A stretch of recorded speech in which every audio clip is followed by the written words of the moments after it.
que es como fundamental. Ya 8 personas, ¿eh? Ya estamos.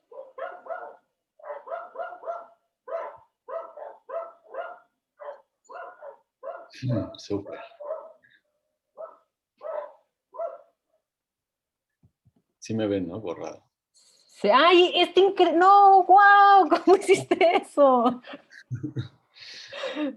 Lo necesitamos. Lo necesitamos. Es muy fácil. Instalas una cosa que se llama Snap Camera que tiene todos los filtros de Snapchat. Pues hay que hacerlo para las siguientes. Ya voy a dejar entrar a la gente. Súper.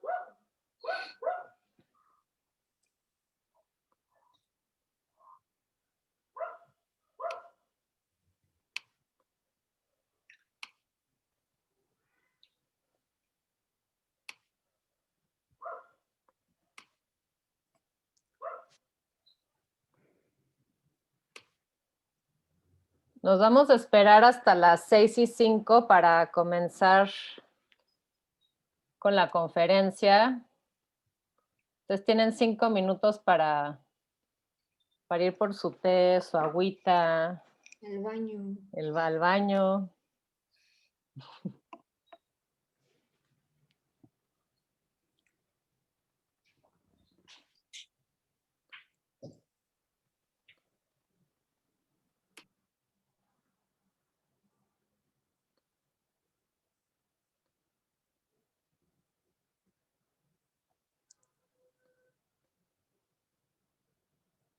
Empezamos en 3 minutos.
Voy a agarrar unas hojas. Ahorita vengo.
Bueno, pues ahora sí,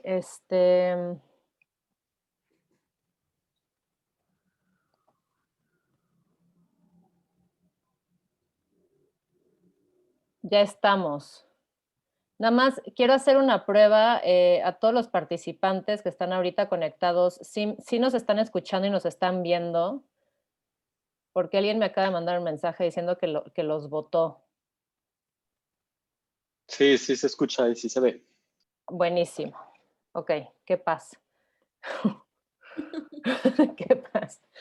Bien, ok, listos. Pues bienvenidos a esta primer conferencia y primer filtro de On Person Talks. Somos Andrea Tejeda y Susana Moyao. Y antes que nada, quisiéramos agradecer su interés de apoyo a este proyecto. Estamos muy contentas del crecimiento que hemos tenido y ver que The On Person Talks se materializan nos llena de orgullo y sabemos que no sería posible sin ustedes. Con este ciclo de conferencias buscamos generar un espacio para juntarnos, dialogar y compartir desde el saber y la experiencia nuestra relación con la memoria y el olvido. Recuerden que después de la conferencia ustedes tienen tiempo para preguntas, comentarios, sugerencias y demás. Bueno, el día de hoy tenemos el honor de contar con la presencia de Pablo Martínez Zárate, quien estará presentando Borrar es un acto de autodeterminación o la memoria es misterio. Bueno, Pablo es artista, documentalista e investigador mexicano cuyo trabajo explora los cruces entre memoria, cuerpo y territorio desde la práctica experimental y documental en medios múltiples. Es reconocido en México y Latinoamérica como pionero y uno de los principales exponentes de la narrativa documental web e inmersiva. Ha expuesto individualmente en recintos importantes de México y su trabajo se ha incluido en festivales como Docs MX y Ambulante en México, MITBO en Bogotá o IDFA en Países Bajos. Su último libro se titula Los poderes de la imagen, ensayo sobre cuerpo y muerte en la cultura audiovisual. También cuenta con una maestría en arte digital por la Universidad de Edimburgo y un doctorado en comunicación por la Universidad Iberoamericana, donde también es académico de tiempo completo y fundador del Laboratorio Iberoamericano de Documental. Ha sido profesor invitado en sitios como la EICTV San Antonio de los Baños, Emerson College en Boston, University of Southern California y Zurich University of the Arts. Cuenta con una maestría en arte digital por la Universidad de Edimburgo y un doctorado en comunicación por la Universidad Iberoamericana. Así que, Pablo, te cedemos la palabra cuando quieras. Muchísimas gracias. Es un placer estar aquí, compartir con ustedes este espacio, también inaugurar una serie de charlas que será, pues se antoja por lo menos muy interesante y también diversa. Creo que hay muchos enfoques hacia este tema que enmarca o engloba su proyecto de On Person Project, que además, pues bueno, me gusta mucho y en ese sentido me encanta poder compartir. También gracias a quienes están acá y se animaron a esta primera sesión. Por favor, tengo por aquí el chat abierto, entonces si de pronto me dejan de escuchar o cualquier cosa con toda la confianza, podemos saltarnos así como la pena y los protocolos me pueden interrumpir, también si de pronto me trabo o lo que sea, para que la experiencia pues sea lo mejor posible para todas y todos. Creo que estamos ya muy acostumbradas a estos espacios y bueno, podemos también alterar. En un momento revelaré mi rostro, pero me parecía un gesto bastante simbólico empezar con un filtro. Es un filtro, les comentaba ahorita también a Susana y Andrea, es un filtro que pues cualquiera puede poner, es un filtro que algún usuario de la plataforma de Snapchat o bueno, particularmente de Snapface o Snap Camera, creo que se llama, puede utilizar y pues nos vincula directamente con el eje de trabajo de On Person Project, ¿no? Borrar la persona que a final de cuentas, si nos vamos a la etimología, implica también borrar la máscara.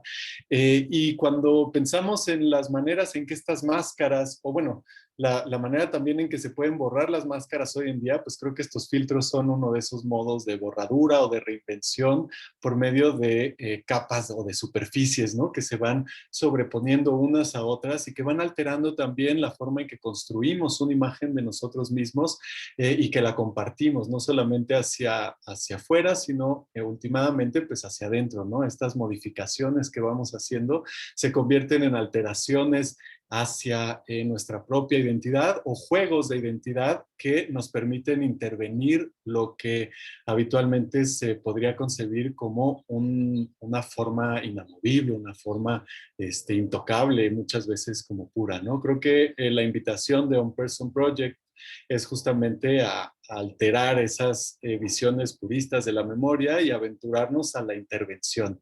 Creo que el acto de borradura, y ya entro directamente en el tema de hoy, es justamente intervenir las formas de memoria. Y hay millones de formas de borrar, ¿no? Aquí es un fragmento de una pieza que se hizo para una película que se llama Mexican Erótica. Es una película que compila cortometrajes de muchas personas en el tono erótico, pornográfico, y en este caso particularmente es una película encontrada de Super 8, color, intervenida cuadro por cuadro y entintada con grana cochinilla, simplemente como un gesto gráfico, una representación gráfica, precisamente del acto de borradura como un acto de intervención y todo lo que implica ese acto de intervención. Cuando trabajamos con película de Super 8 milímetros, pues implica trabajar directamente en cada uno de los cuadritos que tiene una anchura, bueno, sí, un ancho de 8 milímetros y pues todo ese gesto casi sacrificial de entregarse a la borradura cuadro por cuadro y después entintar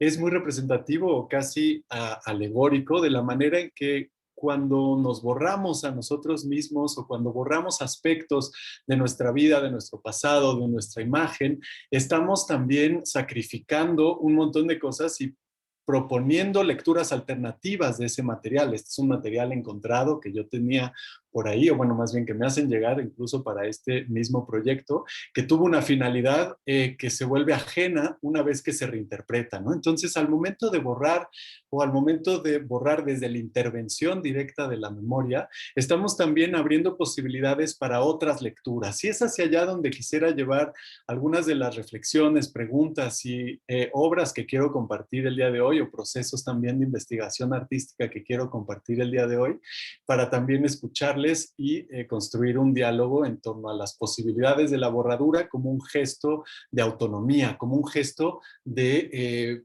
confirmarnos únicos y cambiantes al mismo tiempo en este mundo compartido. Voy a revelarme después de esta introducción para ya continuar mejor así. Voy a empezar con una acotación histórica porque me parece importante al momento de hablar de la memoria y hablar de la memoria desde donde estamos hablando en este momento, ¿no? Que bueno, particularmente México, siglo XXI, Zoom y todas las distintas capas de esta presencia y de este espacio de compartencia que tenemos ahorita.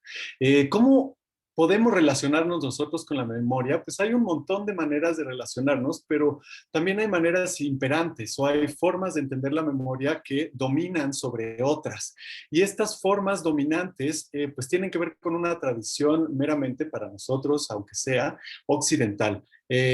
Cada vez más se van inaugurando caminos que redescubren otras lecturas, ¿no? Yasnaya Aguilar es una de ellas, que habla también de otras líneas incluso cronológicas. Ella parte de que el pasado está adelante y el futuro está atrás, por ejemplo. Entonces, lo que quiero es tratar de encontrar en este origen de la memoria occidental algunas pistas para entender las formas de dominación de la memoria, también las formas de dominación en que estamos construyendo nosotros sentido del relato histórico y también de la historia en el sentido individual, no solamente del gran relato histórico universal o de la humanidad o civilizatorio, sino de las pequeñas historias que hacen nuestra vida, nuestras pasiones y nuestros miedos. Hay un relato en Plutarco y en otras fuentes históricas de Simónides de Ceos, que era un poeta que fue invitado a una cena, ¿no? Y se dice que este relato es de algún modo la invención de la mnemotecnia o la técnica del recuerdo, la técnica de la memoria, y consiste en que Simónides fue invitado para leer un poema para este príncipe que tenía pues su casa ahí en este palacio. Había convocado un montón de personas y entonces Simónides al momento de empezar a hablar articula un poema que, vale decir, estaba fragmentado de tal manera que él pensó en la cantidad de gente que estaba invitada a esta cena y entonces decía cada una de las estrofas dirigiéndose a una persona para poder recordar muy bien los versos, ¿no? Una vez que termina, el patrono se enfurece porque en el contenido de su poema elogiaba no solamente al patrono, sino también a otros héroes que eran de algún modo enemigos del patrono, y entonces lo expulsa, bueno, se enfurece, y más que expulsarlo, en realidad le dice: yo no te voy a pagar todo, te voy a pagar nada más la mitad. Y el relato de la memoria o de la mnemotecnia empieza en realidad cuando él escucha un llamado pues lo llama desde fuera del palacio, lo invita a salir del palacio, y una vez que pisa fuera del palacio, el palacio se colapsa sobre todos los invitados, ¿no? Eso es lo que cuenta la leyenda, por lo menos.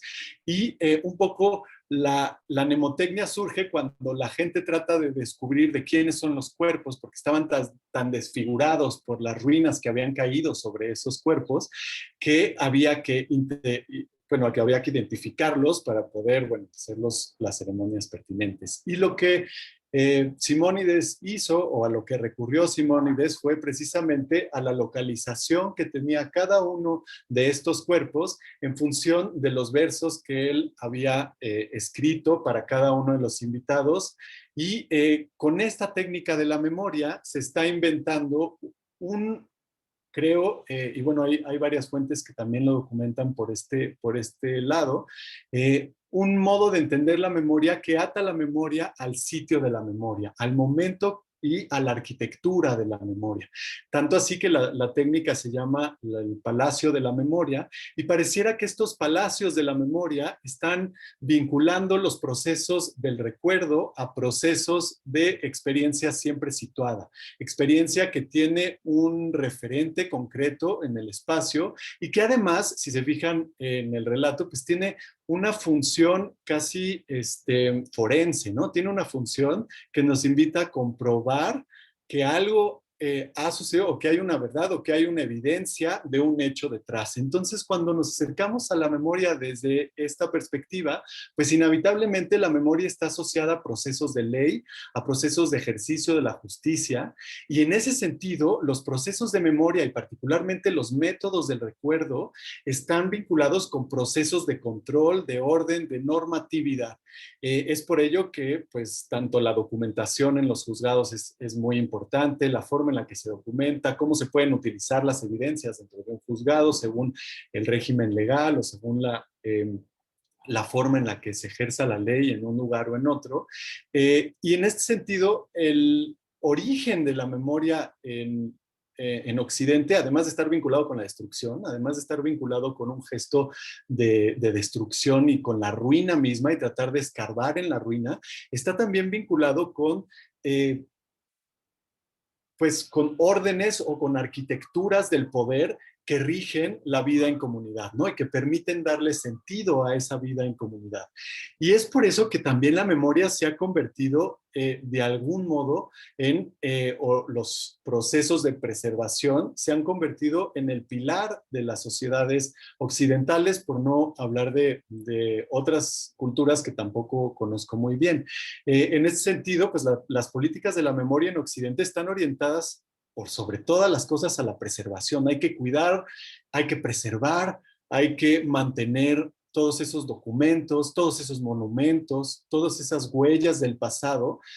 Pero realmente, ¿qué es lo que se está preservando en esos procesos? Cuando hablamos de la preservación, en realidad lo que surge o lo que emerge es lo que no se está preservando, o lo que se hace evidente es extracampo, eso que queda fuera de la preservación, y por lo tanto una política de la memoria, ¿no? Esta imagen corresponde a un proyecto que comentaré brevemente más adelante, pero ahora la uso simplemente para ejemplificar la representación de la política de la memoria. Hay una política de la memoria que desde la borradura, desde la intervención, se puede revertir, se puede sacudir, se puede fracturar, y de alguna manera creo que el espacio del arte, el espacio de la imaginación, de la creatividad y de otras prácticas radicales, como puede ser la pedagogía, como pueden ser prácticas de autonomía, como la organización comunitaria en ciertas comunidades originarias, en fin,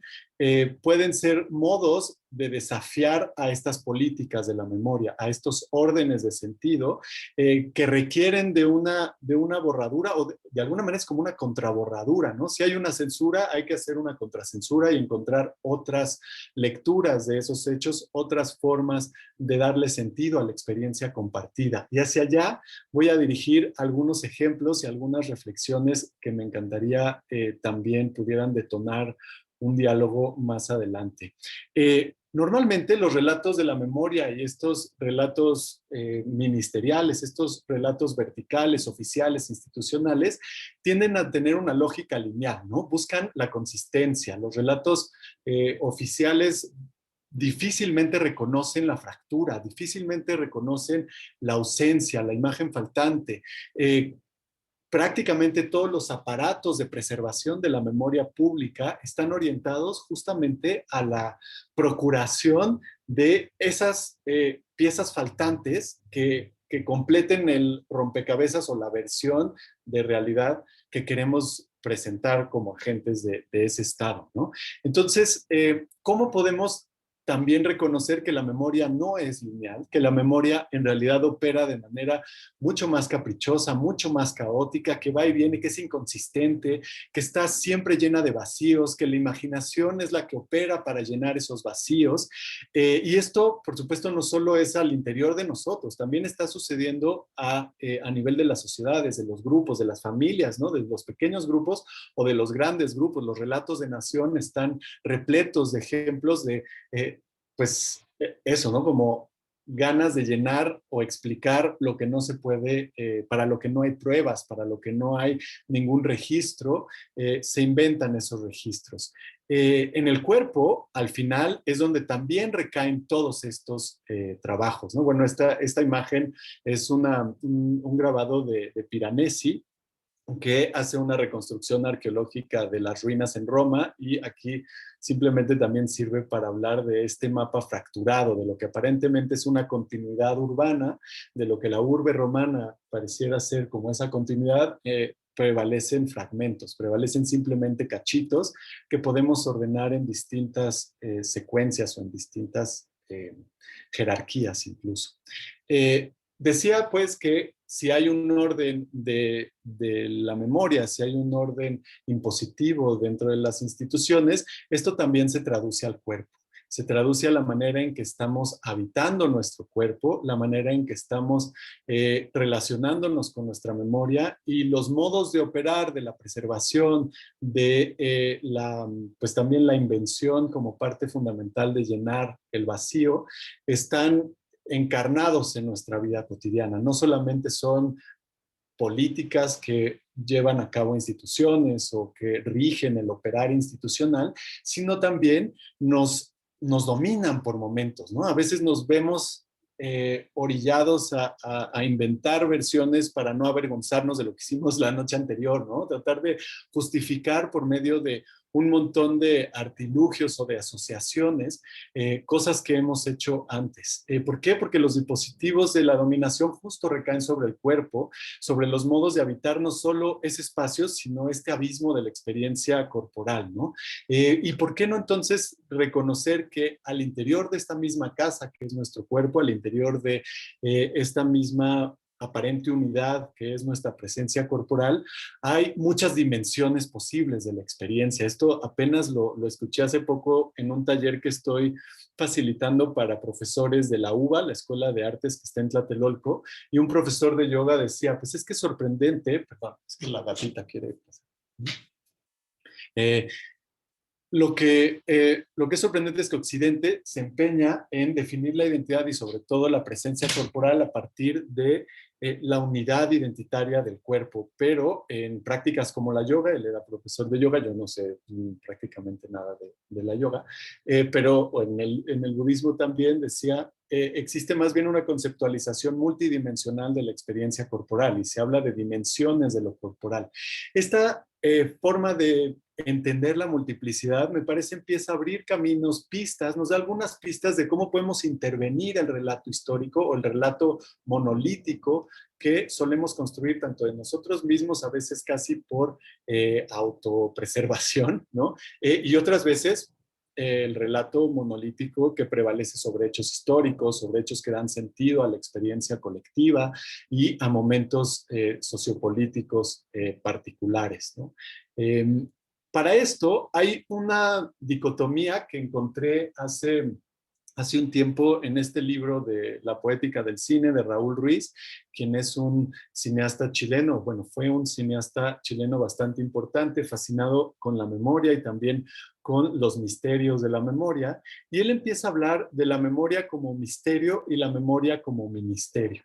El ministerio de la memoria es precisamente esta institución, este bloque monolítico de poder que busca controlar las estructuras del relato histórico, que busca controlar el entendimiento que tenemos de pues la experiencia individual compartida. Opuesto al ministerio, a este edificio de las verdades históricas, ¿no? De las verdades oficiales, está el misterio de la memoria. El operar del misterio es opuesto al ministerio. Si el ministerio busca aclarar, si el ministerio busca echar luz, el misterio busca ocultar o busca más bien adentrarse en lo oculto, adentrarse en lo desconocido, sumergirse en la indeterminación. ¿Para qué? También para que la memoria sea un proceso de descubrimiento y no de confirmación de lo que ya sé, que la memoria no sea un recurrir a la versión que ya conozco de mí, sino una oportunidad para descubrirme y descubrir también aspectos sobre el lugar en el que vivo, sobre pues la identidad territorial, nacional, o como queramos referirnos a esa pertenencia a un algo mayor que nosotros y nuestra familia, por medio de pues casi clavado al vacío, clavado al abismo, ¿no? Una cita que está en ese libro, que en realidad viene de otra parte, me parece que resume muy bien esa voluntad del misterio, esas ganas de sumergirnos constantemente en la sorpresa, ¿no? Ahorita está cambiando la luz, entonces, bueno, ahí veo que está como medio bizarro también, pero sí se va a mantener, yo creo. Ahorita se nivela hacia el final. Dice, mi decisión es una máscara y tras ella reina el desorden, el apeirón, ¿no? Esta idea también de que yo, cuando tomo decisiones en la vida, a veces pareciera estar muy seguro de ellas, pero detrás hay un montón de simultaneidades o de manifestaciones simultáneas que están sucediendo y que en realidad se traducen a una decisión particular que yo tomo en un momento, ¿no? Pero hay un caos detrás y podemos reconocer ese caos sin vergüenza como parte de nuestra identidad, como parte de nuestro camino y como parte pues de la construcción de quiénes somos, porque a final de cuentas ahí está, en ese momento está también la importancia de la memoria en la construcción de la imagen de nosotros mismos, ¿no? Y del sentido que le damos a nuestra vida. Podernos ver en la mañana en el espejo y aunque me reconozco como Pablo, reconocerme como un Pablo que no sabía que era posible, ¿no? Entonces el misterio nos invita a encontrar otras formas de ser, otras formas de estar, otras formas de compartir con quienes nos rodean.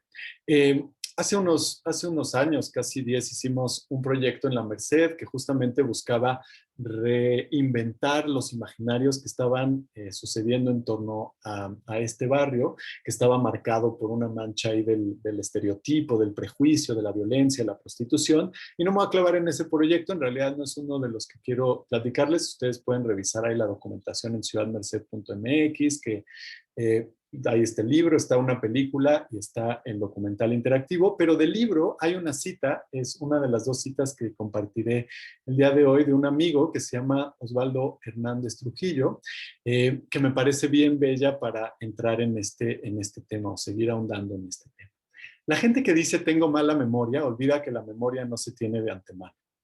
No importa lo que digan los pobres lingüistas y psicólogos, ella no pesa ni ocupa ninguna región del cuerpo humano. La memoria es un espacio etéreo, huidizo y a la vez recurrente. Esto es lo que intuyó Agustín cuando la quiso equiparar al alma divina.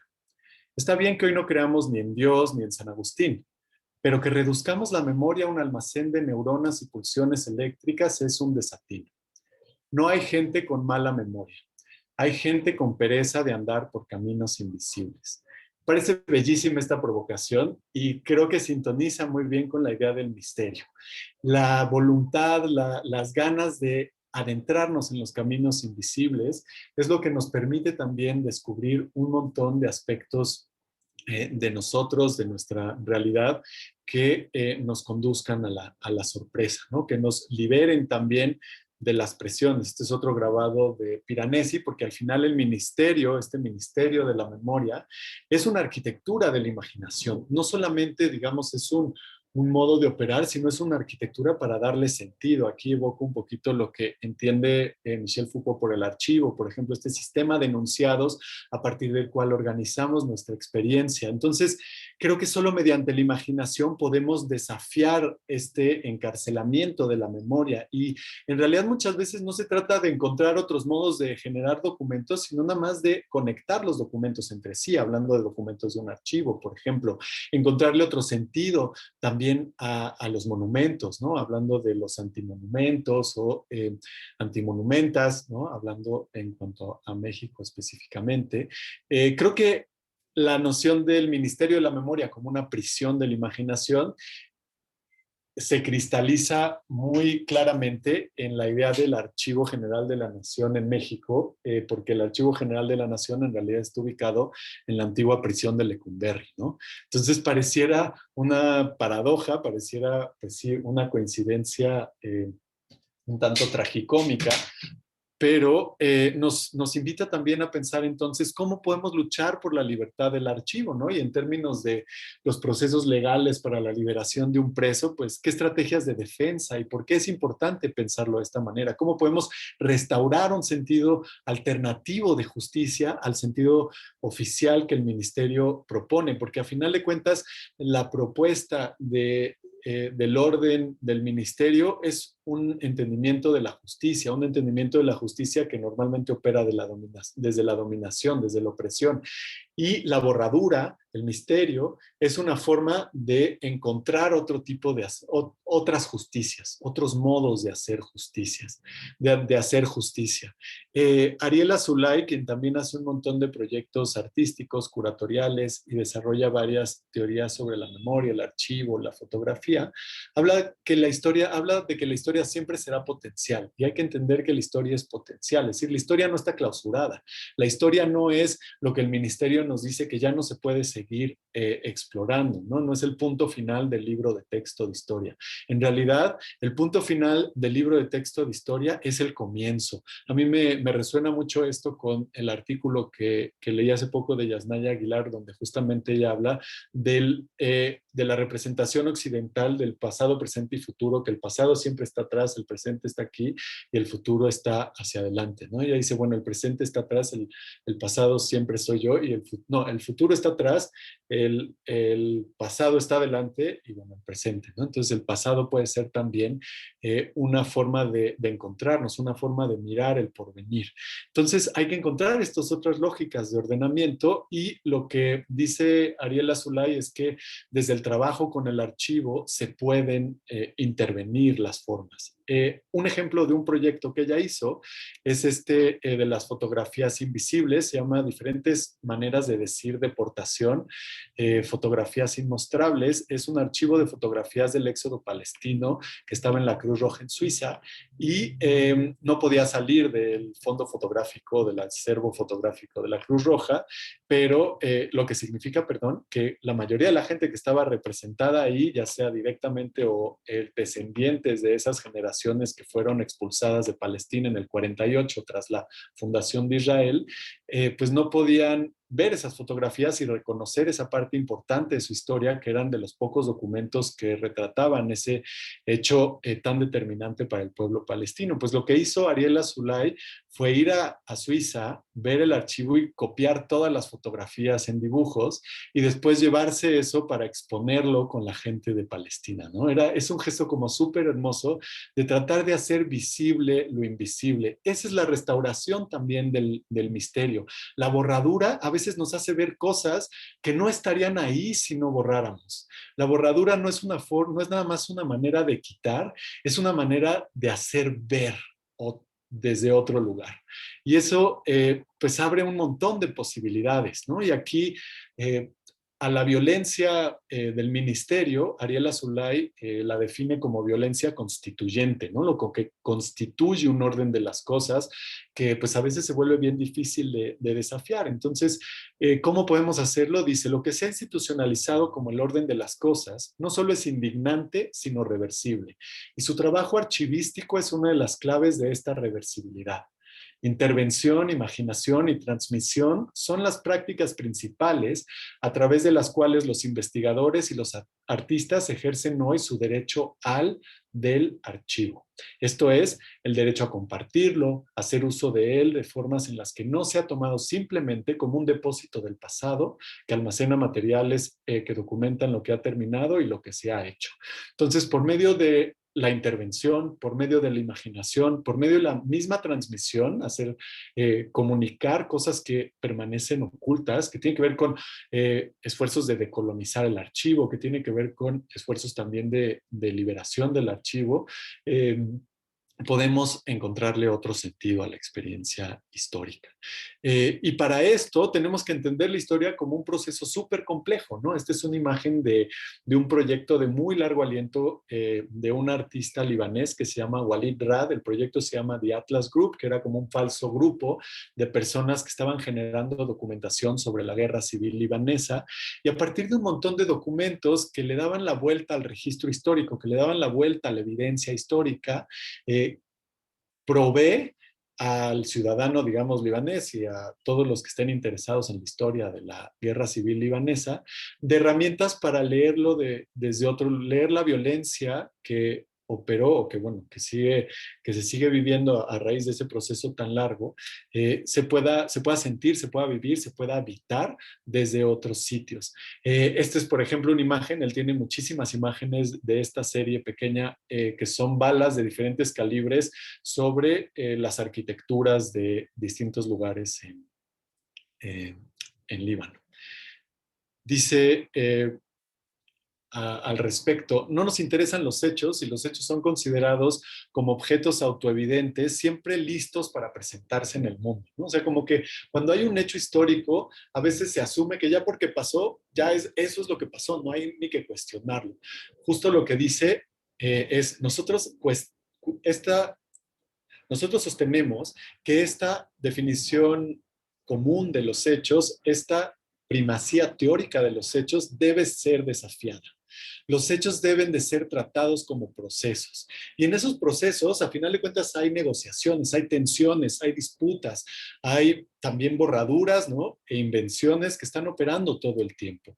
Una de las cuestiones que nos encontramos preguntando todo el tiempo es cómo podemos acercarnos a los hechos no en su cruda facticidad, sino a través de la mediación complicada por medio de la cual ellos adquieren su inmediación. ¿Qué implica esta mediación por medio de la cual los hechos adquieren inmediación? Es decir, ¿cómo nos enteramos de los hechos, ¿no? O sea, ¿cómo nos enteramos de el primer caso de coronavirus en México, por ejemplo, ¿no? ¿Cuáles son los filtros de esa cadenita y cómo vamos construyendo toda una asociación de qué tan cerca estamos nosotros de ese hecho, qué tanto eso afecta a nuestra realidad, cómo vamos a tener que alterar las alteraciones espaciotemporales que hemos tenido en los últimos 12 meses, bueno, casi 12 meses, me parece reflejan muy bien la naturaleza procesual de los acontecimientos y la cantidad de cosas que están operando simultáneamente que impiden atribuir una causalidad directa en los procesos de reconstrucción de la memoria, ¿no? En ese sentido, gran parte del trabajo de la borradura dentro del archivo, de la borradura de estas arquitecturas de la memoria y de las políticas de la memoria, consiste en borrar esas atribuciones automáticas, esas atribuciones lineales que vamos haciendo todo el tiempo, causales del hecho y su consecuencia, o de la causa y el efecto. Nosotros no consideramos, dice, a la guerra civil libanesa como una cronología fija de eventos, fechas, personalidades, masacres, invasiones, sino nos gusta considerarla como una abstracción constituida de muchos discursos y, más importante, de varios modos de asimilar datos sobre el mundo, porque entonces estamos reconociendo que un mismo acontecimiento pues no va a ser lo mismo para alguien que vive en ciertas colonias de la Ciudad de México o en otras, o que vive incluso en la Ciudad de México fuera de la Ciudad de México, y así sucesivamente, ¿no? O sea, las condiciones de vida determinan también la manera en que nos acercamos a los hechos y la manera en que damos sentido a esos hechos. Este es otro ejemplo de ese proyecto en donde trata de visibilizar lo invisible, o trata de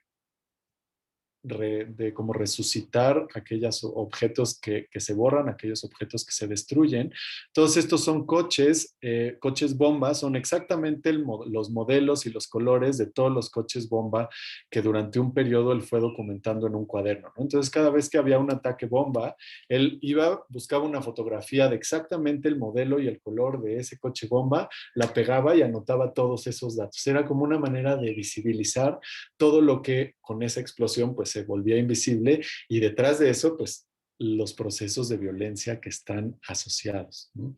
En este espíritu fue que desarrollé aquel proyecto que les comentaba sobre las políticas de la memoria en el gobierno de Peña Nieto. No me voy a detener demasiado en él, simplemente hacer un resumen. Surge de una inconformidad por ahí de 2014, 15, con la manera en que Peña Nieto y distintos miembros de su gabinete estaban lidiando con la construcción pública de los hechos, ¿no? Particularmente el caso de los 43 es muy, muy claro. La verdad histórica de Murillo Karam, que después se comprobó como total falsedad,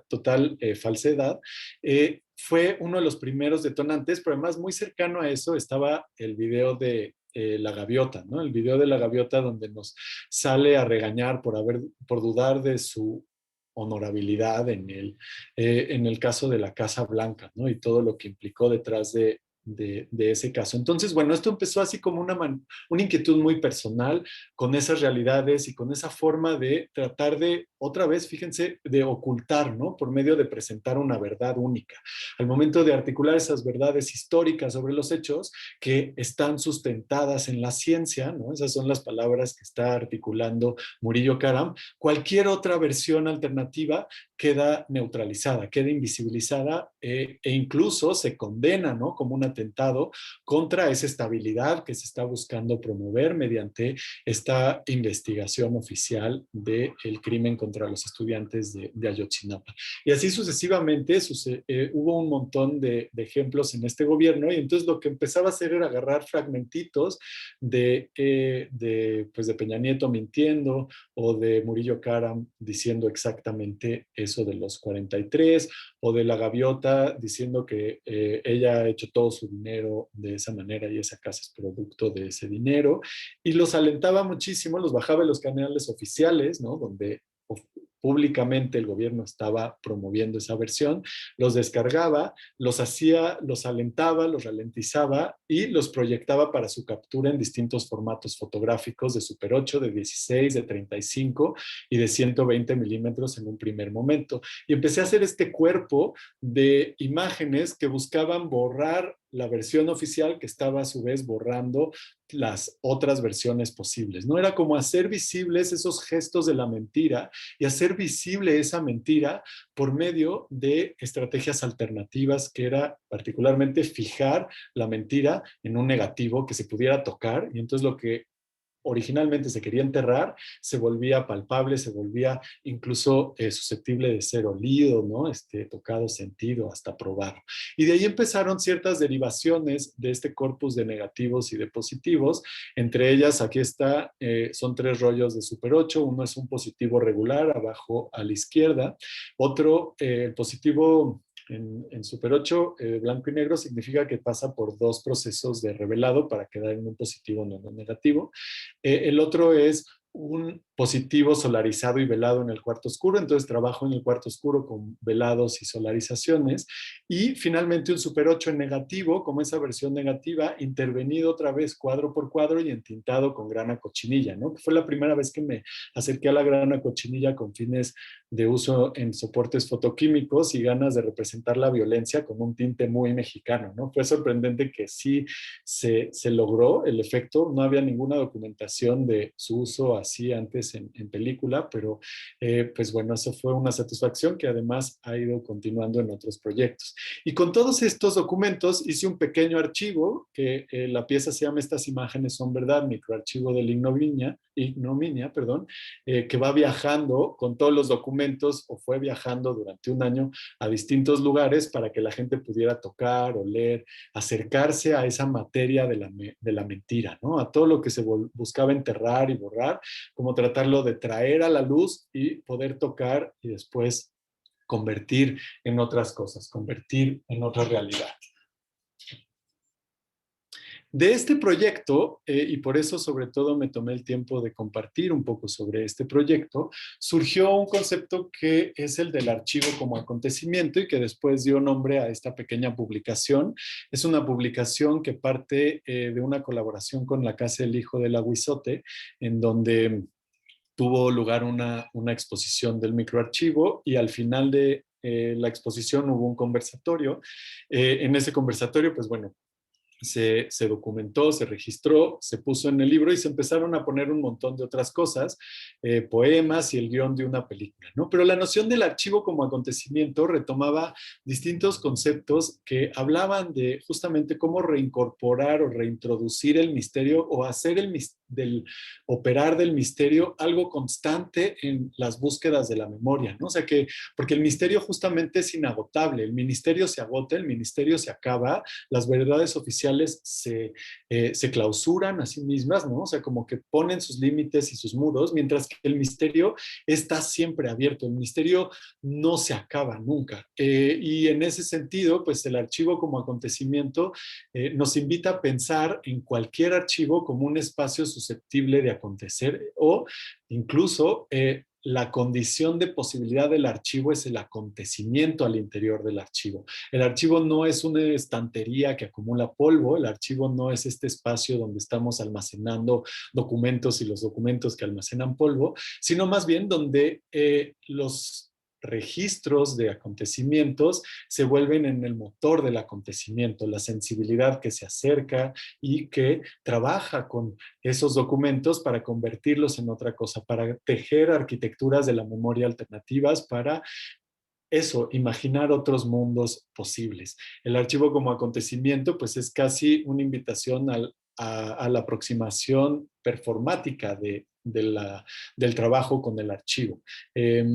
Y que esto pareciera contrario a muchos de los entendimientos muy puristas de los archivos oficiales, de las bibliotecas, de las fototecas, pero es sorprendente cómo hay muchos archivistas y gente que trabaja desde el seno con los documentos que se relaciona perfectamente con estas nociones, ¿no? Particularmente en las últimas décadas, pues se ha fortalecido un movimiento de decolonización de los archivos y eso implica también un proceso constante de apertura, en lugar de cerrar los archivos, abrirlos, que además se encadena con otro tipo de movimientos legales que tienen que ver con el copyleft, que tienen que ver con desafiar la figura incuestionable tanto del autor como de los derechos de autor o la propiedad intelectual.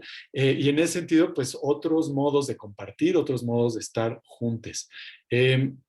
Así fue que hicimos un proyecto que se llamó El Monopolio de la Memoria. Es una película sobre el 68 que parte de una casualidad. El Heraldo de México dona en 2017, son como 900 cajas de archivo, o sea, como cajas grandotas de archivo, que llegan a la Universidad Iberoamericana. Y llegan en donación, ya prácticamente, conteniendo pues cientos de miles de negativos, de fotografías, de copias de fotografías, de 1965 al 2005. Entre esas 800 o 900 cajas, identificaron varias cajas que eran del 68 y de las Olimpiadas, y como esto era 2017, a pocos meses del 2018, en el año de los 50 años del movimiento estudiantil, entonces la biblioteca se abalanza sobre las imágenes del 68 y las empieza a identificar, clasificar y digitalizar, ¿no? Entonces, como primer momento, ese trabajo del archivo es indispensable para después pensar una película desde ahí con esas fotografías.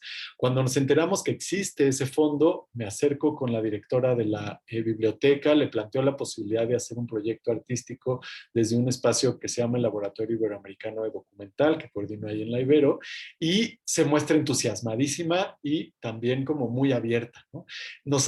Literal, nos pasa todos los archivos de todas las fotos digitalizadas, de todos los negativos, y ya con eso empezamos a hacer la película. Me detengo en ese proceso de ir con la directora de la biblioteca porque era alguien que estaba como responsable del archivo, estos guardianes del archivo, ¿no? A los que se hace referencia el mismo Derrida en El mal de archivo, que si quisieran podrían cerrarle todas las puertas a cualquier trabajo de intervención o por lo menos dificultar muchísimo o hacer muy difícil el trabajo con los materiales y los documentos que están dentro de los archivos. En este caso, ella no solo nos dijo que por supuesto, sino que nos dio ya el fruto de todo ese trabajo colosal de digitalizar un montón de fotografías. Y eran fotografías particularmente del 68, son más de 1,300 fotografías, de hecho son más de 2,000 porque varias de esas fotos son fotos de negativos, ¿no? Entonces las cuento como una porque son los archivos digitales con los que trabajamos, pero son miles de imágenes y esas imágenes en su mayoría son inéditas, ¿no? Confirma cómo la historia siempre es potencial, el 68 mexicano siendo uno de esos acontecimientos tan revisados en la literatura, en el cine, en las artes, incluso el pensamiento, la reflexión, el estudio histórico no se ha agotado, ¿no? Y los 50 años fueron una oportunidad para hacer muchísimas revisiones. Esta no es la única película que se hizo. Por ahí les recomiendo mucho otro esfuerzo universitario también que se llama Olimpia. Es una película de animación realizada por un grupo de estudiantes, bueno, por muchísimos estudiantes colaborativamente desde la UNAM, más una película de ficción, de animación. Pero bueno, el caso es que a los 50 años se regresa sobre el 68 para tratar de reabrir las preguntas que implican este gran acontecimiento para México. Y nos encontramos de entrada con que había muchísimas imágenes que no estaban presentes en el imaginario, ¿no? Imágenes que tenían que ver sí con la represión, imágenes duras, pero también con la presencia, por ejemplo, de pues la presencia femenina, la presencia de las madres, la presencia también del ejército y de la violencia estatal dentro de la cotidianidad, imágenes del tipo de estas niñas conviviendo con los soldados en sus casas, hay muchas de esas de Tlatelolco, imágenes de verdad inéditas y muy relevantes como esta, que eran imágenes que se ve que no estaban tomadas por alguien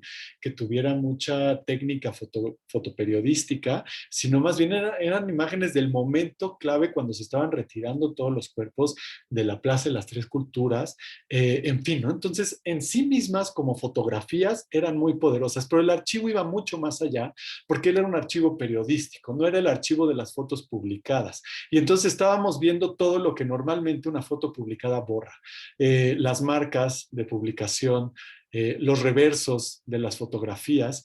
Y esto fue fundamental para conceptualizar la película que se titula El monopolio de la memoria, justo como una búsqueda no de explicar el 68, ni de hacer una cronología del 68, ni desentrañar tampoco las verdades detrás del 68, sino de plantear preguntas sobre cómo operan los monopolios de la memoria, cómo operan las verdades históricas, cómo operan los ministerios y estrategias desde el misterio para tratar de desafiarlas, ¿no? Las estrategias del misterio en esta película, pues bueno, no dejan de ser también ministeriales, porque pues, es una película de ensayo, pura foto fija, con una voz en off, secuencias musicales, muchas secuencias musicales, pero pues hay una voz en off, bueno, igual, un hombre y una mujer, un par de fragmentos de una voz de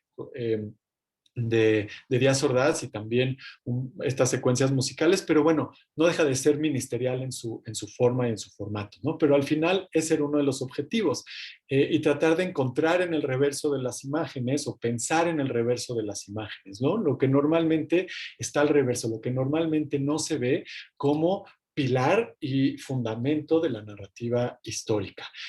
Otro trabajo que hicimos con ese mismo archivo confirma que también el archivo no se agota, incluyendo sus revisiones exhaustivas. Y para tratar de reintroducir el misterio en esas mismas fotografías, a partir de una comisión para el Museo, el Memorial de Tlatelolco, seleccioné 61, creo que eran 61 fotografías y diseñé un pequeño juego corporal con esas fotografías. Si la película estaba anclada en la voz en off, él, esta pieza estaba más bien anclada en las sensaciones, en el cuerpo mismo y en cómo un documento archivístico se transfiere al cuerpo y se convierte en movimiento, ¿no? Entonces diseñé una pieza que se llama El cuerpo es un archivo, juego para 10 cámaras, e invité a colaborar a un grupo de danza buto que se llama Sociedad de Carne y Hueso, y la idea era 60 fotografías en una caja, una persona de este grupo se acerca, agarra una, la muestra a la cámara, la muestra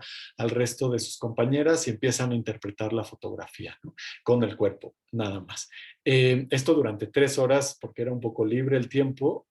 Había dicho originalmente, creo que fuera 1 minuto o 2 por fotografía, pero a veces pues la emoción se desbordaba, no estaba ahí operando la razón, nadie iba a ponerles un alto, y fue sorprendente y admirable también la disciplina y el rendimiento corporal de este grupo para tratar de pues mantenerse 3 horas, además con cargas emocionales súper fuertes que se van transfiriendo de los documentos a los cuerpos, ¿no? Y que se van también haciendo visibles cosas que no están a simple vista en las fotos. O sea, esas emociones se convierten en otra cosa, o el hecho, el acontecimiento, el documento mismo se convierte en otra cosa al ser interpretado por el cuerpo, ¿no? Esta es la forma en la que está puesto el video ahí en el museo. Es una pantalla 360 y va a estar por periodos todos los años. Va a haber otras piezas para esa misma instalación.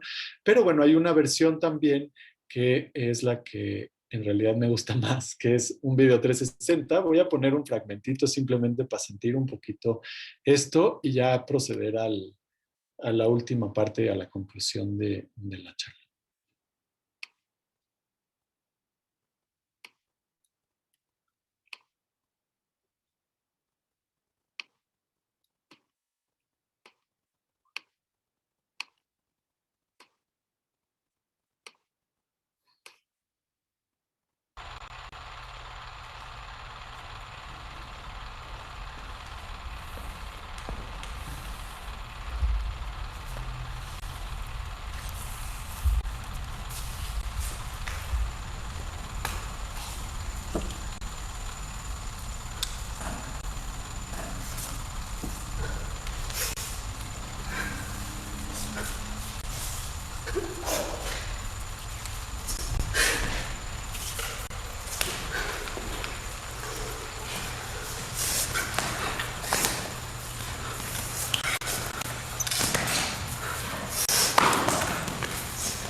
Le puse pausa intencionalmente, nada más que se me salió todo. Déjenme volver a compartir aquí. Eso está disponible también en línea. Si quieren les puedo poner el link para que lo consulten a su tiempo. Dura como 16 minutos. Tampoco tenemos ahorita todo el tiempo para verlo. pero sí nos ayuda a sentir un poquito esa interpretación corporal o esa transformación, no diría nada más interpretación, de los documentos en carne, ¿no? De los documentos en respiración, de los documentos en movimientos del cuerpo. Eso creo que es muy poderoso porque invita a acercarnos a la historia desde la sensación, desde la emoción, bueno, no, desde la sensación y no tanto desde el intelecto, no nada más desde el intelecto. En otros proyectos también de Tlatelolco, no me voy a detener demasiado en este tampoco, pero en otros proyectos de Tlatelolco he desarrollado estas mismas ideas a partir de manipulaciones de la materia fílmica. Creo que muchas veces las formas en que producimos las imágenes nos pueden ayudar a alterar el sentido histórico de esas imágenes. En este proyecto Disecciones sobre Planos, pues traté de reflexionar sobre esta carga histórica que tiene Tlatelolco. Es como otros proyectos, también un proyecto interactivo, un proyecto que vive en un sitio web y que tiene un montón de derivas, también por eso es un proyecto transmedia, y invita a reflexionar o cuestionar las ideas de modernidad, aquellas grandes ideas monolíticas que imperan sobre un lugar como Tlatelolco, y tratar de cuestionar cómo esa modernidad se ha ido deslavando, cómo esa modernidad se ha ido borrando. Y para lograr esto, pues fueron un montón también de procesos fotoquímicos, de procesos de manipulación de la materia fílmica, y que viven en este pequeño mapita, ¿no? El mapa tiene 3 tipos de contenido, tiene pequeños textos, que son preguntas sobre la historia y la memoria de Tlatelolco. Voy a ponerle mute al mensaje sonoro. Tiene pequeños videos en donde se puede ver ya, voy a quitar la música para mejor seguir hablando. Se puede ver la propuesta de manipulación. Se revelaron algunos Super 8 con reveladores muy gastados y también se exponían o se solarizaban en el proceso de la doble exposición para que la imagen desapareciera y apareciera, ¿no? Tratar de traducir ese deslave que tienen los edificios de Tlatelolco a una imagen contemporánea, o sea, levantada, producida en la actualidad, pero con ese carácter añejo, con ese carácter de deterioro, cómo podíamos introducir desde la técnica fotográfica el mismo deterioro. Y bueno, fueron reveladas a mano, en cubetas, casi que hechas bolas, para que también los rayones fueran más marcados sobre la emulsión de la película y pudiera generarse de ese modo, ¿no? Por otro lado, hicimos un par de experiencias también en realidad virtual, que combinan estas capas de la memoria que se sobreponen unas por otras, esta noción del palimpsesto, esta noción de la superposición de sentidos o de posibilidades de sentido, a partir de integrar Super 8, una maqueta de Tlatelolco y pequeños textos, así como documentos históricos, en un espacio virtual o en un espacio de video 360 o un espacio inmersivo que también se puede ver con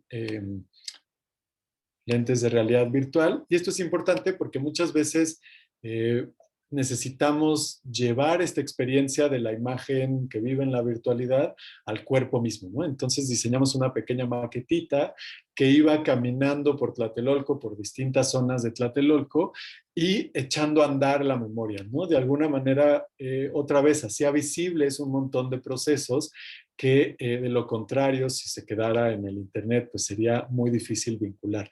La memoria, a final de cuentas, es un proceso encarnado. La memoria, más que una facultad, es algo que habitamos y que activamos constantemente desde la pasión, desde el miedo también. Y en estas activaciones, la relación con un espacio es fundamental, ¿no? Pareciera que hoy en día, cuando estamos obligados a confinarnos, cuando estamos obligados a tomar distancia social, es más necesario que nunca diseñar estrategias alternativas para hacer vivir, pues sí, para echar a andar o para encarnar esa memoria, para tratar de que pues la memoria no se congele, no se desarraigue de alguna manera, ¿no?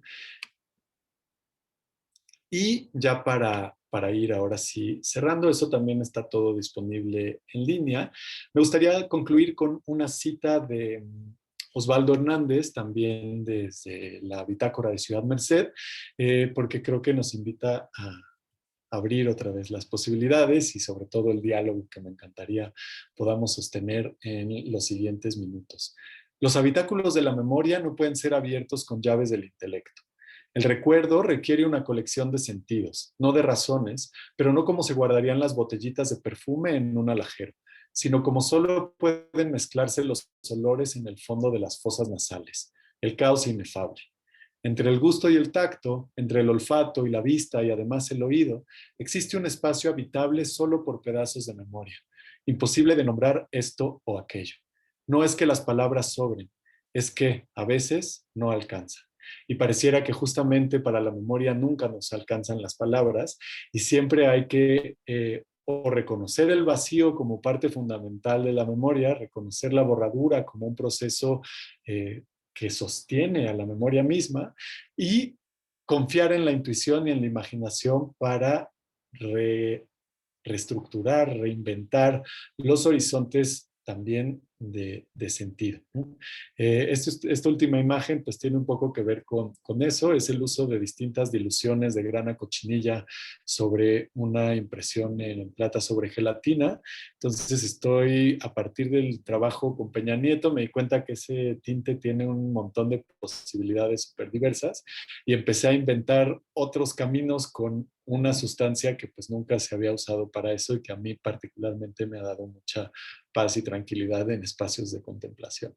Es un gesto mínimo, pero que busca invitar a imaginar también esas formas en las que cada quien puede resignificar, ¿no?, la experiencia por medio de la intervención, la borradura y reconocer que siempre habrá un gesto de violencia, siempre habrá una pérdida, siempre habrá un sacrificio, pero también en la borradura y también en el misterio y también en lo desconocido, en el vacío, en el abismo, hay un amor insondable. Y creo que hoy necesitamos sumergirnos en ese amor insondable, por más que nos aterre y por más que nos paralice muchas veces. Muchas gracias. Eso es lo que quería compartir el día de hoy. Pues muchísimas gracias. Qué increíble. Tomé un montón de notas. Me parece increíble lo que dices. Bueno, quiero ver si alguien tiene preguntas, comentarios. Abran sus micrófonos. O si les da pena abrir sus micrófonos y cámaras, también lo pueden hacer a través del chat. Y aquí Susana y yo les traducimos. Yo tengo preguntas, comentarios. Bien, preguntas, comentarios, sugerencias, inquietudes, lo que sea.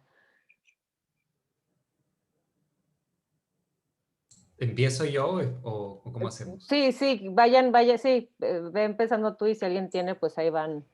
Ya, primero Pablo, gracias por tus palabras y por tu conferencia, estuvo súper bien. ¿Me estás escuchando bien? Ya, buenísimo. Ya, yo lo que quería, o sea, quería hacer una reflexión a ver qué cosa opinas tú desde tu perspectiva. Y tú has hablado de la realidad, has hablado de cómo entendemos la realidad, de cómo inventamos registros y que la borradura, que viene a ser el vacío, lo desconocido, es hacer ver algo desde otro lugar, ¿cierto? Esas cosas has hablado. Y también mencionaste en un momento sobre la sustentación en la ciencia. Y entonces la reflexión que quería hacer para que me des tu opinión es, según la ciencia, o sea, lo que nosotros conocemos de cosmología, nos indica que solo conocemos el más o menos 5% de todo el universo que existe, ¿no? O sea, conocemos el 5% y el resto es lo que, como no sabemos qué cosa es, le llamamos materia oscura y energía oscura. Y hay toda una parte, además, que es insondable del universo porque simplemente escapa, es algo que va más rápido que la velocidad de la luz y que nunca vamos a poder saber. Entonces, ¿tú cómo haces ese paralelo entre todo lo que has hablado, que te he mencionado, que has comentado durante tu plática, y esta realidad, si quieres, de la ciencia que nos muestra que en verdad nosotros, más que un 5% del universo, no vamos a poder conocer? O al menos por ahorita solo conocemos un 5% del universo, que es una parte ínfima, Y bueno, eso relacionado con lo que hablabas de confiar en la imaginación, del amor insondable, de imaginar otros mundos posibles. Gracias. Muchas gracias, Cristian. Uy, que es como que estimulante pregunta, porque me hace pensar en un montón de cosas, ¿no? De entrada me hace pensar eh, pues en pelis como Nostalgia de la Luz, ¿no? Que hablan de la memoria y que hablan justamente eh, pues de restaurar procesos de violencias históricas y los comparan con la observación de las estrellas y la observación también de aquellos pues fenómenos que son tan vastos que la inteligencia humana pues no los puede abarcar. Eso así como me hace pensar, pero ya específicamente de la ciencia y lo gran y son como todos los misterios del universo, de alguna manera, como esos misterios del universo, me parece que a veces habitan también dentro de nosotros, ¿no? O sea, como no podemos explicar el 95% de lo que sucede al interior de nosotros mismos, ¿no? Entonces, esa ese desconocimiento que tenemos de lo universal, también lo tenemos al interior de nosotros. Y un poco la ciencia a veces, y curioso, no son los científicos, hablaba de cómo, por ejemplo, Murillo Karam, que era el procurador de justicia, para justificar pues una investigación o una verdad histórica, decía que eran los hechos fundados en la ciencia, ¿no? Entonces era como confiar en estas estructuras de poder para tratar de cerrar las posibilidades de interpretación histórica. Entonces creo que por ahí la ciencia, fuera de los científicos y, bueno, no todos, pero fuera del proceso científico y de la curiosidad científica, quizás, se sigue o se siguen teniendo huellas pues de un positivismo que busca cerrar la historia más que abrirla, ¿no? Que busca explicaciones lineales de la historia más que problematizaciones de la historia. Yo creo que el proceso tanto de la creación artística y de la educación, que son los dos campos donde más me puedo desarrollar yo o donde me desarrollo profesionalmente, tienen mucho que ver con la ciencia en tanto estamos siempre a merced de lo desconocido, ¿no? Y es una apuesta por explorar lo desconocido y lo desconocido en lugar de paralizarnos y alejarnos y hacer que queramos controlar eso desconocido, nos invita a querer seguir explorando. Entonces, lo desconocido o lo insondable nutre la curiosidad más que alejarnos de querer contar las cosas, ¿no? No sé si por ahí voy Sí, no, y eso me hace pensar, o sea, en verdad la primera motivación de la ciencia es la ignorancia. Y la ignorancia es justamente el vacío, es el desconocimiento de lo que hay. O sea, uno hace ciencia porque quiere responder preguntas sobre lo que no se sabe. Claro. Y ese Gracias. vacío y esa ignorancia, no, gracias a ti, pues es el terror de muchas políticas de la memoria, ¿no? Justamente porque quieren, pues no quieren meterse en problemas, pues, ¿no? En tensiones. Creo que a Alberto tiene la mano. Alberto levantó la mano, sí. Hola Pablo, muchas gracias por tu presentación. Soy un gran Gusto. fan de tu trabajo, tú lo sabes. Solo tengo una pregunta que es en realidad dos preguntas. Una pregunta partiendo en dos. Me gusta mucho esta idea con la que empiezas de que los actos de borradura o de manipulación traen nuevas lecturas al archivo. Y me gusta porque estoy muy de acuerdo con eso, con esa idea. Pero mi pregunta es, ¿cuál es el estatus del archivo bajo esa idea? ¿Sabes? Porque me parece que el archivo bajo esta idea deja de tener un estatus de verdad, ¿no? Deja de ser materia que hay que como trabajar para descubrir una verdad, ya sea histórica, ya sea cultural o depende de la disciplina en la que estés, y se vuelve más una materia para la creación, ¿no? Casi como un material como la pintura, ¿no? El archivo ya no es proveedor de verdades, sino materia prima para la creación. Entonces, en tu trabajo, ¿cómo concibes? O sea, ¿cuál es el estatus del archivo? Y la segunda pregunta es, ¿cómo, dado que tú evidentemente eres un artista que utiliza varios medios, foto, video, papel, ¿Tú crees que este nuevo entendimiento del archivo como algo creativo requiere este tipo de acercamientos multidisciplinarios y multimedia o podemos, es decir, hacia dónde va, por ejemplo, el uso del archivo?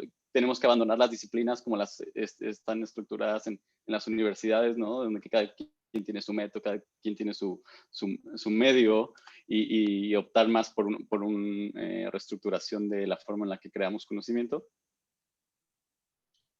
Híjole, qué buenas preguntas. Déjenme prender una luz porque creo que ya esto se puso rojo. Creo que va a mejorar un poquito ese... parecía que me había explotado. Que un poquito estoy así, pero... gracias, Alberto. El primero, pues me parece que es una pregunta, ¿cuál es el estatuto de la, o sea, sí, como el estado también del archivo, ¿no? El estado de ley, el estado de verdad, el estado de la verdad, al final, en relación con el archivo. Tiene que ver con un montón de poderes que están en tensión. Desde mi práctica, que sí fue hacia al final de tu pregunta, es que el archivo es un territorio de intervención, ¿no? Es un territorio de intervención para transformar esos documentos en otra cosa, pero al mismo tiempo también es un estado de, o es un, creo que es una forma de intervenir, es otra forma de preservar, ¿no? O sea, no solo es una forma de borrar, intervenir es también una forma de preservar y de dar vida a esos documentos que muchas veces permanecen ocultos o que se están muriendo poco a poco, ¿no? Lentamente, porque nadie las... pues sí, porque nadie los consulta, nadie los interviene, nadie los conoce.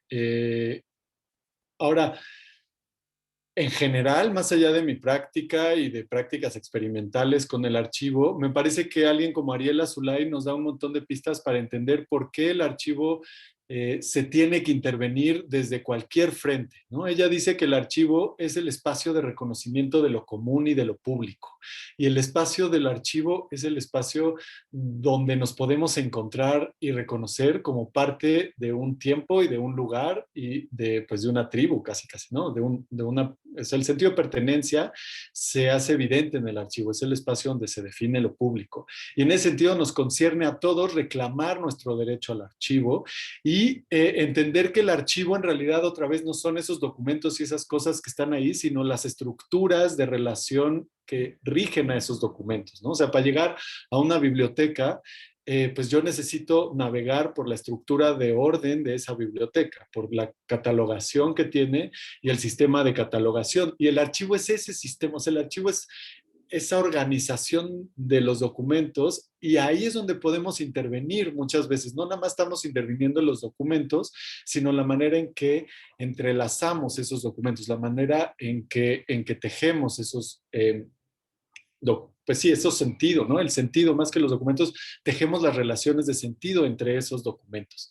Y así creo que el estatuto del archivo, pues es un estatuto móvil, es un estatuto cambiante, y también creo que el archivo siempre va a estar en relación, o bueno, no nada más creo, pero sí soy de los que pensamos que la idea de que el archivo esté en relación con una infraestructura tecnológica, y esto me va a conectar con tu siguiente pregunta, lo hace estar en constante transformación o lo obliga a repensarse constantemente también desde su operación, ¿no? O sea, la subsistencia de los espacios archivísticos dependen de una adaptación al cambio en la infraestructura tecnológica de las civilizaciones. Y entonces ahí también hay que intervenir al archivo, ¿no? Y de pronto hay que pasar todos los archivos, por ejemplo, el cine, ¿no? Que es el caso que quizás conozco mejor.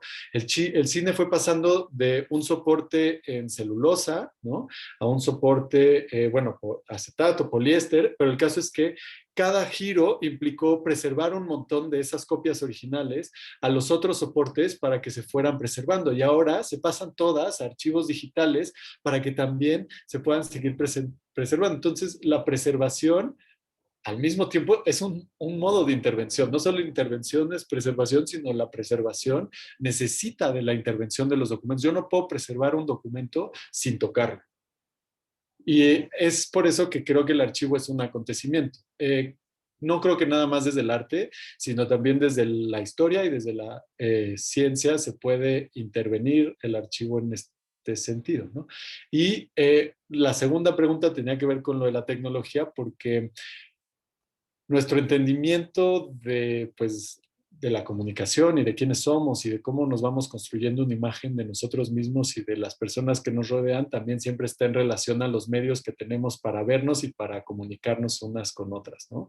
Y esta transformación de la perspectiva en relación con la tecnología está también afectando la capacidad de comunicarnos. Hace rato que estábamos aquí entrando, decíamos sobre leer la biografía, ¿no? Les decía, no, yo creo que ya la gente ya la leyó. Decía, no, pues no sabemos, porque luego quién sabe quién está leyendo, ya casi nadie lee. Creo que también tiene que ver con que tenemos otros modos de leer o de acercarnos a la palabra escrita en pantallas, además, ¿no? La palabra en la pantalla tiene un impacto en nuestra sensibilidad hipermediatizada que es muy, pues no sé, desconocido todavía para mí, por lo menos. Entonces, sí creo que las habilidades multimediales son casi modos de supervivencia, pero cada vez que hablamos de una tecnología o de un medio, van programas de poder atrás de ese medio, ¿no? La computadora e internet tienen una historia militar detrás, por ejemplo, pero para convertirlos en instrumentos de creación, en instrumentos de comunidad alternativa, hay que subvertir muchas veces esos programas de poder que están operando sobre la tecnología. Y creo que sí nos tenemos que adiestrar en más soportes, en más medios, pero al mismo tiempo no para replicar los estándares de uso de esos medios, sino para preguntarnos cómo es que nos sirven para autodeterminarnos, para construir autonomía, ¿no? Regresando un poco al título de la charla de hoy, cómo la apropiación crítica de la tecnología, que además la memoria siempre está en relación también directa con la tecnología, ¿no? Hoy los archivos se cambian en función de los medios que tenemos para registrar la vida. Prácticamente toda nuestra vida digital está siendo registrada sin que lo queramos incluso, ¿no? Entonces, cuando estamos transformando así, pues nos tenemos que preguntar cómo podemos seguir reclamando cierto espacio de autonomía con ese uso, ¿no? Yo no sé si me enredé un poquito ahí demasiado, pero espero haber hecho algo de sentido. Aquí Pablo Martínez Cummings dice, excelente la manera de expresarse, felicidades, muy claro el pensamiento sobre la memoria física de las personas. Creo que es una manera muy positiva de entender cómo funciona nuestro cerebro y recuerdos generados por experiencias. Gracias, papá, te quiero mucho. Sí, es mi papá. Y puedo expandir sobre lo último que dijiste, o sea, Dale. Mencionabas que el archivo depende de la evolución de la tecnología, ¿cierto? ¿No? Pero a mí lo que siempre me ha parecido es que la sociedad evoluciona mucho más lento que la tecnología. La tecnología llega y la sociedad está atrás, incluso, y las leyes están más atrás todavía, porque tú ves cómo aparecen cosas en el Internet para las cuales no existen leyes aún, ¿no? Y entonces, ¿tú cómo ves que eso afecta? O sea, ¿cómo ese retraso en la evolución social afecta en el archivo? No, pues qué buena pregunta, tiene y además súper relevante para los tiempos que estamos viviendo hoy en día, ¿no? Yo creo que afecta, bueno, de entrada directamente, sobre todo en relación con esta noción que compartí al inicio del archivo en función de los horizontes de legalidad, ¿no? Si la tecnología va demasiado rápido y la tecnología se convierte en una plataforma de vida social y de experiencia común y de, pues eso, ¿no? De sociedad, y no va tan rápido como nuestra capacidad de entenderla, de nombrarla y nuestra capacidad de regularla. Entonces ese espacio es siempre un espacio de indeterminación de la ley y de la ley sobre los cuerpos y sobre los derechos y sobre un montón de cosas delicadas, ¿no? Estamos viendo hoy, por ejemplo, que ya plataformas virtuales privadas están exigiendo regulaciones porque se está superando la capacidad también por la misma velocidad a la que avanza la tecnología, que además es exponencial, ¿no? Porque particularmente la tecnología computacional tiene un crecimiento exponencial en cuanto por lo menos a la capacidad de procesamiento, y eso implica que pues la velocidad siempre será mayor y nuestra capacidad para seguir en eso pues también tiene que de alguna manera trabajar para sino seguir el paso porque es imposible, reconocer esa distancia como una condición y también diseñar las estrategias para sobrevivir con ello, ¿no? Y para que la tecnología no se convierta en algo que nos termine por controlar. Creo también que esa distancia y esa velocidad es una oportunidad para dirigir el curso de la apropiación tecnológica y para definir qué tipo de usos queremos darle a la tecnología. Si la tecnología ya en sí misma va demasiado rápido a su capacidad de regularla, entonces podemos anticiparnos en el diseño de esos usos y de para qué la usamos y cómo lo usamos y qué podemos hacer con ella, ¿no? Creo que también es una oportunidad, además de un riesgo. Decía Norbert Wiener, ¿no? El padre de la cibernética, esta figura muy oscura, pero oscura y luminosa, justo él quedó enterrado detrás de otras figuras que estaban más al servicio de ideas del progreso. Pero él decía que la tecnología es un arma de doble filo, ¿no? Y depende mucho de lo que hacemos con ella, lo que nos puede llevar. También Howard Reingold, que es este señor que escribió un libro de la comunidad virtual por ahí de 1993, decía que no es tanto de la tecnología en sí, la tecnología es neutral, entre comillas, ¿no? Es más bien, ¿qué hacemos con la tecnología? O sea, ¿en qué convertimos a los aparatos cuando usamos la tecnología? ¿Para qué los utilizamos? Y sobre todo, ¿en quiénes nos convertimos al utilizar esos aparatos? Y pues eso es interesante pensarlo en nuestro uso también cotidiano de la tecnología hoy en día, ¿no? ¿En qué tipo de personas nos estamos convirtiendo? ¿Cuáles son esos rasgos distintivos del temperamento hipermediatizado? No sé, también reacciones un poco aleatorias, Cristian, pero me parece una pregunta que abre un montón de caminos por explorar. Gracias. A ti. Yo tengo otra pregunta, pero si alguien más tiene, quiero Sí. dejar que alguien más haga. Luisa creo que tenía una pregunta, Yo tengo ¿no? una pregunta que quizá ya fue respondida de formas no tan directas, pero quizá mi pregunta es un poco como desde la posicionalidad del artista, cuando tú transformas esa memoria, cuando tú estás creando nuevas memorias, cuando tú estás como borrando para volver a hacer, etcétera, ¿cómo reconoces desde dónde estás viniendo? Me parece como algo muy relevante, porque pues desde donde tú estás viniendo está creando algo nuevo en esa línea, ¿no? De misterio y etcétera. Y en esa línea quizá como cómo se democratiza que más gente tenga acceso a esa transformación del archivo para que sean más voces las que se están autodeterminando. Uh-huh. Hay gracias, Luisa. Hay varias cosas que me vienen a la mente. Lo primero es, en prácticas contemporáneas, bueno, desde hace varias décadas con el archivo y particularmente desde comunidades marginales, urbanas y no urbanas, se ha restituido la necesidad de construir archivos comunitarios como una práctica necesaria de autodeterminación. Estos archivos comunitarios han sido físicos, es decir, no sé, recabar todas las fotografías y digitalizar las fotografías de una comunidad como Milpalta, ¿no? O cualquier otra comunidad, puede ser una colonia en el centro de la Ciudad de México, no tiene que ser tan marginal a los centros urbanos. Entonces, la práctica de los archivos comunitarios es cada vez más común porque existe la necesidad también de involucrar a las más personas en la construcción de los relatos de comunidad, ¿no? Los relatos compartidos.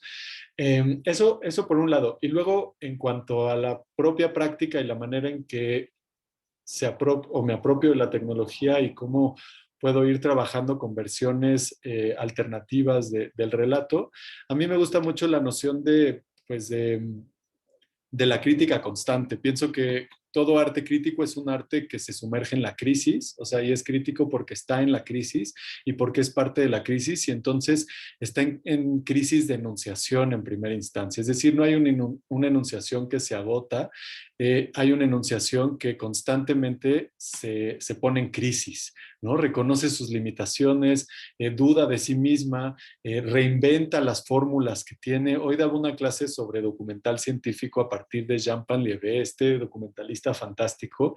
Se llamaba justamente la ciencia es ficción, ¿no? Y hay una cita de él que dice, pues las primeras fórmulas siempre en el documental científico y él, ¿no? Que se metía en los 20 a grabar pues, criaturas subacuáticas y así, entonces tenía que inventar las carcasas para las cámaras, en fin, siempre se estaba preguntando cómo adaptar esa tecnología del cine que ya existía a sus propias necesidades y curiosidades expresivas y de investigación.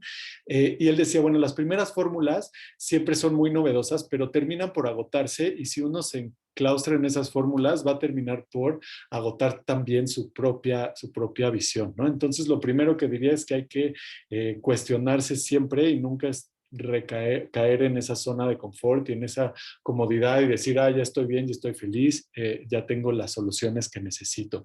Porque al final la toma de postura o ese sitio de enunciación y de imaginación lo podemos estar reinventando constantemente para, pues para descubrirnos, ¿no? Otra vez es sumergirnos en el misterio, regresando a las categorías de la misma charla. Asumir que el misterio es la manera en que podemos afirmarnos también y no solo mediante el ministerio y las formas definidas y bien delimitadas nos podemos autodeterminar. También desde lo indeterminado podemos buscar la autonomía.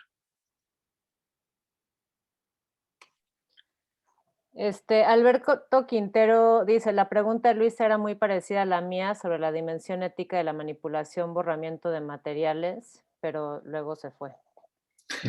Lo perdimos, pero bueno, la parte de tip es importante, ¿no? También ahí quedó más o menos explicada. Algo que a mí como que me hizo pensar mucho ahorita, en lo último que estabas diciendo es, o sea, en los procesos artísticos se dice mucho que uno nunca termina una pieza, ¿no? O sea, realmente nunca terminas una pieza, simplemente la puedes dejar al lado, pero siempre tiene esta potencia de seguir y seguir. El único momento cuando la pieza se termina es cuando el artista fallece, ¿no? Y me recuerda mucho a lo del archivo también, es esto, es esta manera de que el archivo está constantemente siendo potenciado y en el caso del archivo como no es nada más una persona el que lo potencia, el que le dé esa potencia, sino tiene esta multiplicidad de formas de potenciarlo y de reinterpretarlo y de borrarlo y de ordenarlo, desordenarlo, cambiarlo, etcétera, que se me hace increíble. Sí, me hace pensar tú lo primero que decías en una frase del diseñador sonoro de Star Wars, en un documental sobre el diseño de sonido de Star Wars, que dice, movies are not released, they escape, ¿no? Es como mucho más poético, pero es eso, siempre puedes seguir agotando algo, pero de pronto pues ahí se te escapa. Y otra cosa, creo que también conectando con lo que venía de la pregunta anterior, el entendimiento del proceso artístico como un proceso de investigación orientado a los procesos y no tanto a los productos, a mí me seduce mucho más que pensar en hacer piezas acabadas, ¿no? Como dices, la pieza siempre será un espacio de reinterpretación, incluso siempre te cobra una vida propia una vez que uno la publica o la suelta, pero también el enfoque de la investigación que tenía que ver con lo que dice Cristian del motor de la ciencia, pues es ese seguir buscando, ¿no? O sea, no es como que te agotes en una pieza y es desafiar también la lógica del mercado como principio de producción artística, porque entonces no produces piezas para el mercado, sino estás en una búsqueda que puedes nutrir con vender piezas en el mercado, ¿no? No estoy aquí como hablando de encontrar el mercado, pero el foco, la orientación es otra. ¿Alguien más tiene algo que decir? Comentarios, más dudas. Ahora es cuando. Pues bueno, muchísimas gracias, Pablo. La verdad es que abrimos con broche de oro. Estuvo increíble inaugurar contigo. Y bueno, quisiéramos rápidamente agradecerte, ¿no? Por formar parte del primer ciclo de conferencias y a todos los participantes por asistir a la plática de hoy. También quisiéramos agradecer a Cristian Pasquel porque nos ha apoyado muchísimo y le ha dado un montón de dedicación al proyecto. Entonces, qué bueno que estás aquí, Cristian. Gracias. Y ¿Y qué más, Sus? Ah, sí. También recordarles que en nuestra página de theonpersonproject.com pueden ver a los demás conferencistas. Mañana tenemos otro, a Miguel Trancoso, a las 11 de la mañana, por si se quieren inscribir también. Y recordarles que tenemos mercancía como estas tazas de peltre que pueden adquirir con nosotras en nuestra cuenta de Instagram. Y en nuestro mail. Y personproject@gmail.com.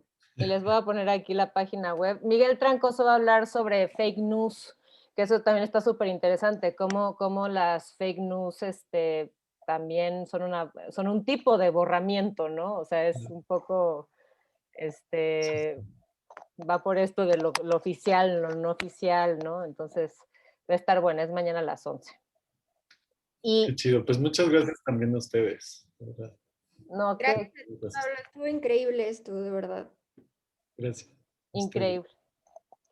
Y Lo pues, disfrutamos.